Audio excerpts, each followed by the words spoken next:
کسی نے ایک سوال کیا زکوٰۃ اور صدقہ فطر میں کیا فرق ہے؟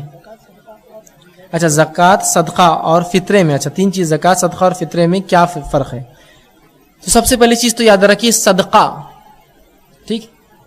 جب بھی فرض صدقہ لفظ آئیں گا تو اس کا مطلب فرض زکوٰۃ، اور جب بھی صدقے کا لفظ قرآن میں آئیں گا تو اس کا مطلب ہوتا ہے نفلی صدقات،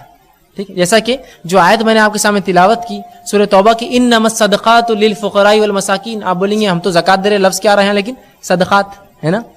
تو صدقہ زکوٰۃ کو بھی صدقہ بولتے ہیں، تو اس کو کہیں گے آپ اگر زکوٰۃ کو صدقہ کہنا تو آپ کہیں گے فرض صدقہ مطلب زکوٰۃ، اور نفلی صدقہ مطلب غیر زکوٰۃ، ٹھیک ہے، تو زکوٰۃ اور صدقات ہم معنی میں استعمال ہوتے ہیں قرآن کے اندر ایک دوسرے کے بعد، جہاں بھی فرض صدقے کا معاملہ آئے گا مطلب سمجھے زکوٰۃ، جہاں بھی خالی صدقہ ہے مطلب نفلی صدقہ، ٹھیک ہے، تو یہ دونوں متبادل ایک دوسرے کے معاملے میں استعمال ہوتے ہیں، ٹھیک، اور صدقے کا معنی ہوتا ہے آپ کسی کو کوئی چیز دے دے اس نیت سے کہ آپ کو اس سے بدل نہیں چاہیے، ورنہ ہمارے پاس صدقہ بولے تو بہت ہی گندی چیز سمجھی جاتی ہے نا، ایسا ایک انڈا، کالی مرغی، بھلاوے، لیمبو مرچی، اور یہ سب صدقہ ہوتا ہے، یا تیل، تھوڑا نمک، تھوڑی ہلدی، تھوڑی مرچی، ہے نا، لوگ آتے غیر مسلم ان کو ڈال دیتے، صدقہ ہے، صدقہ یہ نہیں ہے، صدقہ تو یہ بھی ہے کہ آپ کسی کو مسکرا کے دیکھیں اس بھائی کے لیے وہ صدقہ ہے نا، آپ بولے نہیں میرے کو صدقہ نہیں چاہیے، مسکرا کے مت دیکھ تو مجھے، صدقے کا معنی ہوتا ہے کوئی چیز آپ کسی کو دے جس کا بدل نہیں چاہتے اس سے، وہ ہنسے نہ ہنسے میں ہنس کر ملوں گا اس سے، وہ سلام کرے نہ کرے میں اس کو سلام کروں گا، اس سے معاملات اچھے رکھوں گا،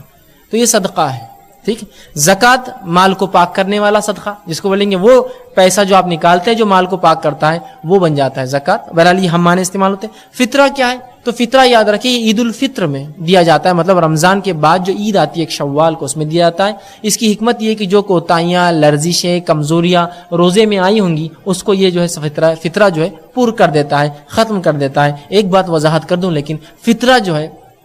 یہ سنت تو یہ ہے کہ آپ عید کا چاند دیکھنے کے بعد دیں، تو یہ بھی عمل آپ کر سکتے 2-3 دن پہلے۔ فطرے کی حکمت یہ ہے کہ اس روز جس دن عید ہو کوئی بھیک نہ مانگے، ہر شخص کھائے، ہر مسلمان اپنے گھر میں کھائے، یہ حکمت ہے۔ اب آپ فطرہ اپنا دے دیں گے ایک رمضان کو تو وہ تو عید کے دن پھر بھوکا ہو گیا، اس کی حکمت ہے عید کے دن لوگ کھائے، یہ عید کی چاند کے بعد۔ لیکن عید کی نماز سے پہلے رسول اکرم صلی اللہ علیہ وسلم فرمایا جس نے عید کی نماز کے بعد فطرہ دیا تو اس کا فطرہ نہیں ہو تو صدقہ ہوا، فطرہ گیا۔ اب تو کوشش کریں فطرہ آپ بالکل اپنے جو ہے روزوں کا جو ہے، اسی وجہ سے عید الفطر کہلاتی ہے۔ آپ نماز عید سے پہلے چاند دیکھنے کے بعد یا عید کی نماز سے پہلے دے سکتے ہیں، اس سے زیادہ تاخیر نہ کریں اور ان کو پہنچائے۔ فطرہ کوئی گندی چیز نہیں ہے جو آپ حقیرہ سے در فطرہ نکالو اپنا، ہے نا، ہر صدقہ فطرہ سب برا مانا جاتا ہے وہاں پر، اس کو تو دیجئے۔ بلکہ نبی ہمارے پاس فطرہ بولے تو کیا ہوتا ہے معلوم کا، سب سے حقیر اور گندی چیز۔ مثال دوں آپ کو، آپ گھیو لینے جائیے، وہ پوچھتا دکاندار فطرے کے ہے یا اپنے گھر کے ہے؟ فطرے کے ہے، تو فطرے کے کیڑے لے سڑے ہوئے تھیلے بھرے ہوئے رہتے، یہ لے جاؤ، کیوں تو وہ پہلے سے آٹا بنے ہوئے رہتے، پسانے کی بھی ضرورت نہیں رہتی اس کو۔ یہ فطرے کے گیہوں ہیں اور یہ میرے گیہوں ہیں، سبحان اللہ۔ کیا آپ کسی کو کوئی چیز شریعت نے اگر واجب کیا پر اس کو بھی گندی اور حقیر دیں گے؟ اپنے بچوں کھلائیں گے آپ وہ گیہوں؟ نہیں۔ نبی اکرم صلی اللہ علیہ وسلم کے زمانے میں فطرہ جو دیا جاتا، کیا دیا جاتا بتاتا ہوں کو، 5 چیز دی جاتی، ٹھیک ہے، کھجور، منقع، چاول، پنیر اور اسی طرح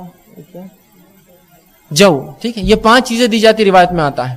کہ پنیر، منقع، اسی طرح چاول کے لفظ بھی آتے ہیں اور گیہوں کے جو کے لفظ آتے ہیں، تو یہ تمام چیزیں جو ہے فطرے میں دی جاتی۔ منقع جو بھی غذائیت ہوتی ہے، منقع کی اتنی قیمتی چیز ہے، اور کھجور بھی ظاہر سے مہنگا ہے، اور یہ 2.5 کلو کی مقدار میں آپ ہر فرد کی طرف سے آپ 2.5 کلو دیں گے،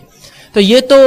آپ اپنا فطرہ نکال رہے ہیں، تو آپ جو دے رہے ہیں وہ کوئی گندی چیز نہیں ہے، وہ جو لے رہا ہے گندی چیز نہیں ہے، وہ حقیر آدمی نہیں ہے، بلکہ میں تو کہوں گا وہ احسان کر رہا لے رہا، فطرہ نہ لے تو کہاں بھائیں گے آپ؟ فطرہ دینا ہے آپ کو، اس کے بعد کیسا ادا ہوگا؟ تو اس کو تو آپ گفٹ پیک کیجئے، میں کہوں گا بہترین اس کو انداز سے لے جا کر تحفتاً دیجئے کہ بھائی یہ فلاں ہے، اس کو حقارت سے غلیظ، کمتر، بدتر، بری چیز مت دیجیے، سب سے اعلیٰ چیز دیجیے۔ گیہوں میں سب سے اچھی چاہیے، فطرے کے گیہوں ہی، میں جو کھاتا ہوں اس سے اچھے بھی لے کر دینا چاہوں گا میں، اس لیے کہ کسی کو دے رہا ہوں میں، تو یہ تھوڑا سمجھ کی ضرورت ہے، میں تو اس کو اچھے سے گفٹ پیک کیجیے، میں تو کہوں گا، بلکہ پسا کے دے سکتے ہو تو پسا کے دیجیے بیچارے کو، تاکہ فوراً کھا لے بنا کر روٹی، ٹھیک ہے۔ تو اس کو اچھے سے فطرہ جو ہے عید الفطر پہ دیا جاتا ہے، یہ واجب ہے۔ ہر انسان جو ہے آزاد ہو، آپ کے ماتحت جو بھی غلام آپ کی ہو، گھر کے تمام افراد، مرد عورت و بچے ہو، سب کی طرف سے گھر کا ذمہ دار وہ جو ہے نکالیں گا۔ 2.5 کلو اناج یا غذائیات کی شکل میں نکالیے، پھر غذائیات چاول بھی ہو سکتا ہے، گیہوں بھی ہو سکتا ہے، اور رسول اللہ کے دور میں جو غذائیت تھی، پنیر تھا، کھجور تھا، منقع تھا، جو تھا، آپ یہ تمام دیتے تھے، ہم بھی یہ چیز جو ہے دے سکتے ہیں.